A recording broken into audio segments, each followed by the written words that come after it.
शादी थप्पड़ खाने के लिए नहीं की थी। रात के 8 बज चुके थे। सास गुस्से में नैना को देख रही थी और नैना उनकी आंखों को देखकर डर के मारे कांप रही थी। सास उसे देखकर फुंकारते हुए बोली, तेरी हिम्मत कैसे हुई मेरे घर में यह सब करने की?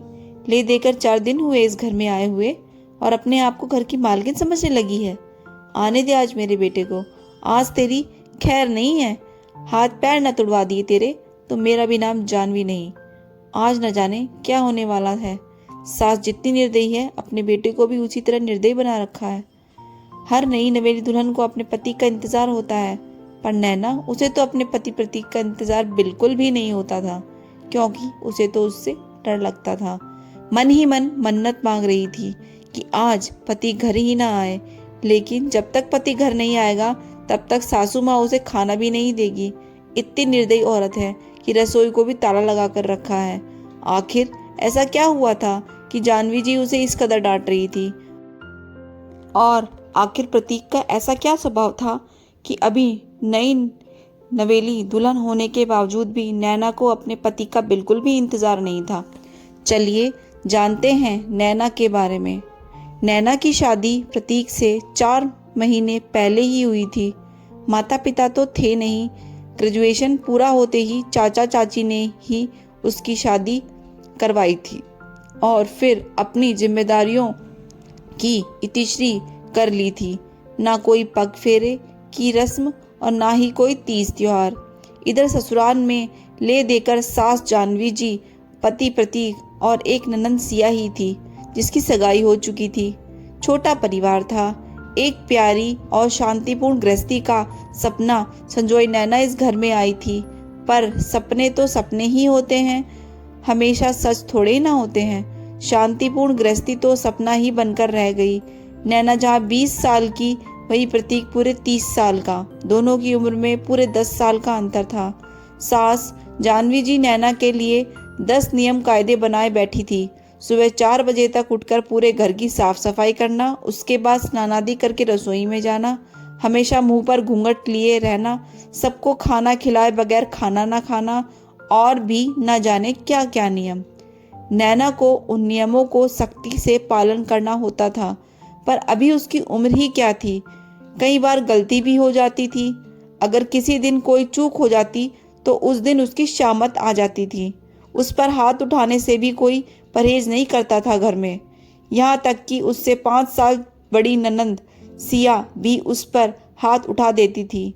शादी के कुछ दिन बाद रात 8 बजे जब तक प्रतीक घर नहीं आया था, नैना को बहुत जोर से भूख लग रही थी, तो उसने अपने आप से खाना लेकर खाना शुरू ही किया था। अभी पहला निवाला मुंह में गया ही था कि इतने में जानवी जी ने देख लिया और चिल्लाना शुरू कर दिया। जब नैना से बर्दाश्त नहीं हुआ तो उसने कहा, माँ जी, मुझे बहुत जोरों से भूख लग रही थी इसलिए खाना खा लिया। इससे पहले सासू माँ कुछ कहती, ननंद सिया ने आगे होकर नैना के गाल पर थप्पड़ रसीद कर दिया। तुम्हारी हिम्मत कैसे हुई मेरी माँ से जबान लड़ाने की? अपने घर में क्या खाना नहीं मिलता था तुमको जो भूख बर्दाश्त नहीं कर सकती थी? मेरा भाई तुम्हारा पति है, उसका इंतजार नहीं कर सकती थी? अरे औरतें तो अपने पति के लिए क्या क्या कर जाएं। इतने में सासू माँ भी बीच में ही बोली, रहने दे सिया, क्या संस्कार सिखा रही है इसे? माँ बाप तो है नहीं और इसके चाचा चाची ने ये मिट्टी का ढेला हमारे माथे मढ़ दिया। रहने दे तू, मैं ही रसोई को ताला लगा देती हूँ। ना रहेगा बांस ना बजेगी बांसुरी, अपने आप ही एक तरफ चुपचाप बैठ जाएगी। कहते हुए सासू माँ ने वो लगी हुई थाली भी रसोई में ले जाकर रख दी और रसोई को ताला लगा दिया।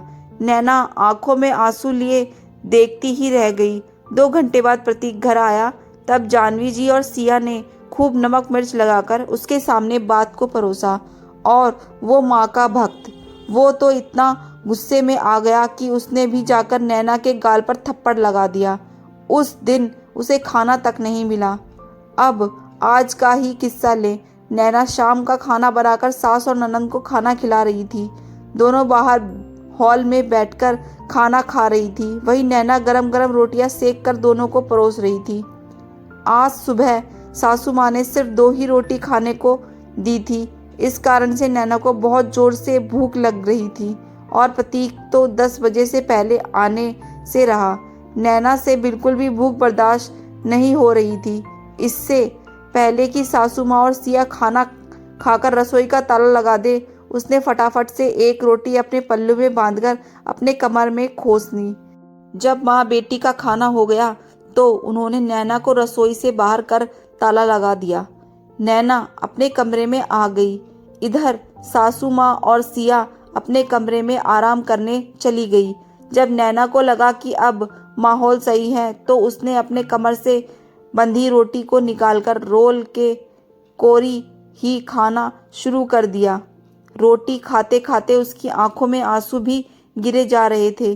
स्वाभिमान इस चीज के गवाही नहीं दे रहा था, पर क्या करें वो भी समझ में नहीं आ रहा था। उसी समय सासू माँ किसी काम से उस तरफ आई और उन्होंने नैना को रोटी खाते देख लिया। बस फिर क्या था, हंगामा शुरू हो गया और नैना अब यही इंतजार कर रही थी कि प्रतीक घर ही ना आए। अब पता नहीं आज वो क्या करेगा। उस दिन इन सबके सामने रोटी लेकर खाई थी तो थप्पड़ मार दिया, पर आज तो रोटी की चोरी की थी। थोड़ी देर बाद प्रतीक घर आया तो नैना का दिल जोरों से धड़क रहा था, माथे पर पसीना आ रहा था। अचानक प्रतीक की जोरदार आवाज आई, नैना बाहर आओ। नैना डरती कांपती बाहर आई। देखो तो सासू माँ अभी भी नागिन की तरफ फुंकार रही थी। सिया कुटिल मुस्कान के साथ उसकी तरफ देख रही थी और प्रतीक उसकी आंखें तो गुस्से में लाल हो रखी थी, जैसे कि उसने नैना को अपने सामने देखा। उसने उसके बालों को पकड़कर खींचा और धक्का देकर नीचे गिरा दिया। आह! नैना की बहुत जोर से चीख निकल गई। तेरी इतनी हिम्मत कि अपने ही घर में चोरी करती है? रुक, तुझे मैं आज बताता हूँ। कहते कहते प्रतीक ने अपनी बेल्ट निकाली और नैना को मारना शुरू कर दिया। नैना हाथ जोड़ती रही, लेकिन ना उसे तरस आया ना ही उस घर की औरतों को। आखिर जब प्रतीक नहीं रुका तो नैना उसे धक्का मारकर दौड़ती हुई घर के बाहर निकल गई। अरे पकड़ इसे, बाहर कहाँ जा रही है? जानवी जी ने कहा तो प्रतीक ने जवाब दिया, जाने दो माँ, कौन से उसके मायके वाले बैठे हैं जो उसे घर में बिठा लेंगे, अपने आप ही घूम फिर कर वापस आ जाएगी। तुम तो फटाफट मेरा खाना लगाओ, मुझे भूख लग रही है। प्रतीक की बात मानकर जानवी जी ने प्रतीक का खाना लगा दिया और प्रतीक खाना खाने बैठ गया, पर नैना की सुध-बुध किसी ने नहीं ली। आखिर थोड़ी देर बाद नैना वापस आई। उसे देखकर तीनों कुटिल मुस्कान के साथ सामने खड़े हो गए। आ गई वापस महारानी? क्या हुआ, मायके वालों ने जगह नहीं दी? जानवी जी ने ताना कसा। देखकर प्रतीक ने भी कहा, जब तक मेरे पैरों में नाक नहीं रगड़ेगी तब तक घर में नहीं घुसने दूंगा। बड़ी गई थी ना मुझे धक्का मारकर। हाँ भैया, इतनी आसानी से माफ मत करना इसे। अगर अभी माफ कर दिया तो कल को सिर पर चढ़कर नाचेगी। ऐसी लड़कियों का क्या भरोसा? अरे भरोसा तो हमें तुझ पर भी नहीं है। जो अपनी भाभी का सम्मान ना कर पाई वो हमारे घर में क्या मान बढ़ाएगी? अचानक नैना के पीछे से सिया के होने वाले ससुर जी निकल कर आए। उन्हें देखते ही तीनों के चेहरे की हवाइयाँ उड़ गई। अरे आप कब आए समधी जी? उसी समय आए थे जिस समय आपकी बहू रोड पर बदहवास सी दौड़ रही थी। अच्छा हुआ हमें आप लोगों का चेहरा अभी से पता चल गया, वरना हमारा घर तो बर्बाद हो जाता अगर ऐसी बहू हमारे घर आ जाती। नहीं नहीं, कुछ गलतफहमी है पापा जी, मैं आपको समझाती हूँ, आप अंदर तो आइए, सिया ने कहा। तो उसके होने वाले ससुर जी ने कहा, कौन से पापा जी? कैसे पापा जी? माफ़ करो, हम तो तुमसे कोई रिश्ता नहीं जोड़ना चाहते, और जो समझना है ना वो जो पुलिस वाले खड़े बाहर उनको समझाओ। अचानक पीछे से पुलिस वाले निकल कर आए। अब तो तीनों में से किसी से कुछ कहते ना बना। उन्हें देखते ही जानवी जी ने अपनी आवाज़ को नरम करते हुए नैना से कहा, अरे बहू, इतनी छोटी सी गलतफहमी में कोई पुलिस को बुलाकर लाता है क्या? ऐसी छोटी मोटी परीक्षा तो हर शादीशुदा औरत को अपने घर में देनी ही पड़ती है। आखिर यह तेरा ससुराल है, इसका मान रखना तो तेरी जिम्मेदारी है। माफ़ करना सासू माँ, मुझे ऐसी कोई परीक्षा देने का शौक नहीं है। शादी थप्पड़ खाने के लिए नहीं की थी मैंने। और यह कैसा ससुराल जहाँ रोटी भी मुझे चुराकर खानी पड़ी। आपने मुझे कमज़ोर समझकर रखा है क्या? मेरा मायका नहीं है ना सही, पर कमज़ोर मैं फिर भी नहीं हूँ।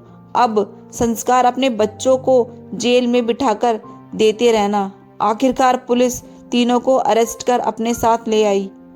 सिया के ससुराल वालों ने रिश्ता करने से मना कर दिया और नैना को एक स्वयंसेवी संस्था ने आगे बढ़ने के मौके दिए, जहां वो संस्था के साथ मिलकर लोगों को घरेलू हिंसा के प्रति जागरूक करती थी।